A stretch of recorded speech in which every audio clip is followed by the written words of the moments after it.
এই দুটো সংস্থার বিলুপ্ত হয়ে নতুন কোনো বাহিনী গঠন হওয়া উচিত। গতকালকে তিনি যেটা বলেছিলেন যে সেনাবাহিনী থেকে আমরা ভালো পেশাদার অফিসারদেরকে র্যাবে পাঠাতাম, তারা যখন ফেরত আসতো আর্মিতে তখন আমরা পেতাম যে তারা একটা পেশাদার খুনিতে পরিণত হয়েছে। আজকে জিয়াউল হাসানের মামলায় প্রথম সাক্ষী জেনারেল ইকবাল করিম ভূঁইয়া তার অসমাপ্ত জবানবন্দি প্রদান করেছেন এবং তার জবানবন্দি প্রদান সমাপ্ত হয়ে তাকে জেরা করা শুরু হয়েছে। পরবর্তী তারিখ নির্ধারিত হয়েছে আগামী 18ই ফেব্রুয়ারি।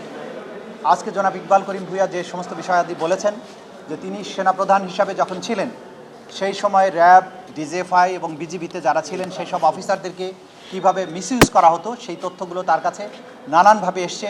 বিশেষ করে আর্মি সিকিউরিটি ইউনিট এবং ডাইরেক্টর মিলিটারি ইন্টেলিজেন্স সহ সেনাবাহিনীর আভ্যন্তরীণ যে সমস্ত গোয়েন্দা আছে সেই সমস্ত গোয়েন্দা তথ্য, তার সাথে সাক্ষাৎ করতে আসা বিভিন্ন অফিসার সহ র্যাবের বিভিন্ন পর্যায়ে পোস্টেড যে সমস্ত অফিসার ছিলেন তাদের বক্তব্য গ্রহণের মাধ্যমে তিনি জানতে পেরেছেন যে র্যাব কীভাবে মানুষ হত্যা করত। গতকালকে তিনি যেটা বলেছিলেন যে সেনাবাহিনী থেকে আমরা ভালো পেশাদার অফিসারদেরকে র্যাবে পাঠাতাম, তারা যখন ফেরত আসতো আর্মিতে তখন আমরা পেতাম যে তারা একটা পেশাদার খুনিতে পরিণত হয়েছে। সেটা কিভাবে হয়েছে সেই কথাগুলো তিনি বলেছেন এবং তিনি বলেছেন যে র্যাব মানুষ হত্যা করার জন্য যে ডিহিউম্যানাইজড হয়েছিল সেই ট্রেনিংগুলো থেকে তাদেরকে যে সিভিলিয়ান হত্যার ব্যাপারে তাদের যেভাবে নিরুৎসাহিত করা হয়েছে সেই কথাগুলো তারা মানতেন না এবং জিয়াউল হাসান সেটা মানতেন না।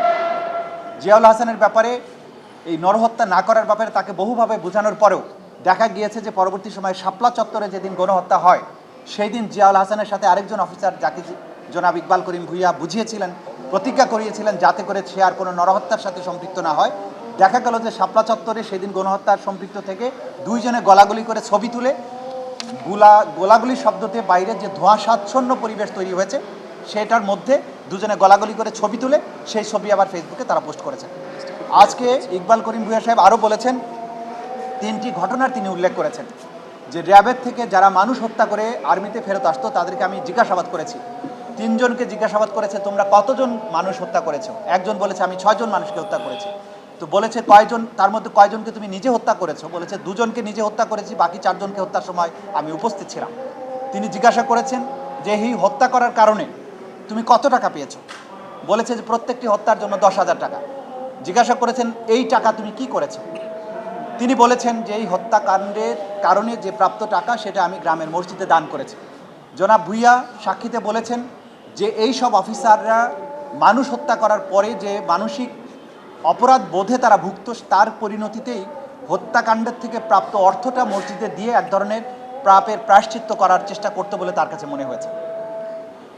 সবশেষে তিনি যেটা বলেছেন, র্যাব এবং ডিজিএফআই দুটো সংস্থা তাদের কর্মকাণ্ডের কারণে যেভাবে বিতর্কিত হয়েছে, আয়নাঘরের মতো একটা বিভৎস সংস্কৃতি তারা চালু করেছে, র্যাব মানুষ হত্যা করে যেভাবে দুর্নাম কামিয়েছে, এই দুটো সংস্থার বিলুপ্ত হয়ে নতুন কোনো বাহিনী গঠন হওয়া উচিত। কারণ এই কলঙ্কের দায় নিয়ে এই বাহিনী দুটো বেশি দূর অগ্রসর হতে পারবে না। সে কারণে তিনি তার অভিমত ব্যক্ত করেছেন এবং বলেছেন এই দুটো সংস্থা বিলুপ্ত হয়ে যাওয়া উচিত।